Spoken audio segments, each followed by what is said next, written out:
शेतातल्या देवांना नैवेद्य दाखवायचा होता, त्यासाठी कोंबडा आणि कोंबडी दोन्ही आणून तयार होतं आणि आई आणि ताई इथं सगळ्यांच्या नाश्त्याची तयारी करत होते आणि ह्यांची गडबड चालू होती की मीच पहिला आंघोळ करणार, म्हणजे बाकीच्या पुढच्या कामांना सुरुवात करायला मोकळं.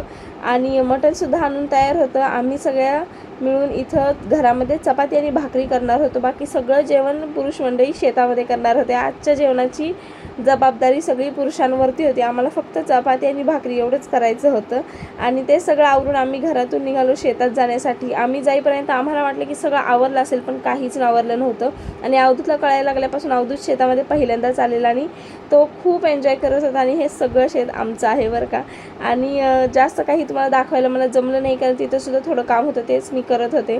बाकी सगळं तर तयार होतं, म्हणजे मटण सुक्कं, तांबडा रस्सा, पांढरा रस्सा करायचं चाललेलं अजून, आणि चिकनचं लोणचंसुद्धा करायचं चाललेलं, चपाती भाकरी आणि भात हे सगळं तयार होतं. आणि मी सुद्धा मदत करत होते, म्हटलं काहीतरी करू लागावं. हे सुद्धा व्हिडिओपुरती मदत करत होते बरं का. आणि चिकनच्या लोणच्यासाठी चिकन शिजवून जे तळून घ्यावं लागतं तेच मी तळून घेत होते. आणि त्यानंतर देवाला वगैरे सगळ्या शेतातल्या नैवेद्य दाखवला. सगळ्या पाहुण्यांना पहिल्यांदा आलेल्या वाढून घेतला आणि मग आम्ही जेवायला बसलो. जेवण करून झाल्यावरती आमच्या शेताच्या मागं ना वाहतं पाणी आहे, त्याला आम्ही वळं म्हणतो.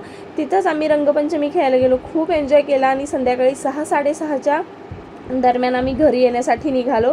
खूप एन्जॉय केलेला आणि आता असा एन्जॉय परत आम्ही फॅमिलीसोबत कधी करू काय माहिती, म्हणून आता खूप एन्जॉय करून घेतला. व्हिडिओ तुम्ही कसा एन्जॉय केला मला कमेंटमध्ये नक्की सांगा. चला भेटू नेक्स्ट व्हिडिओमध्ये.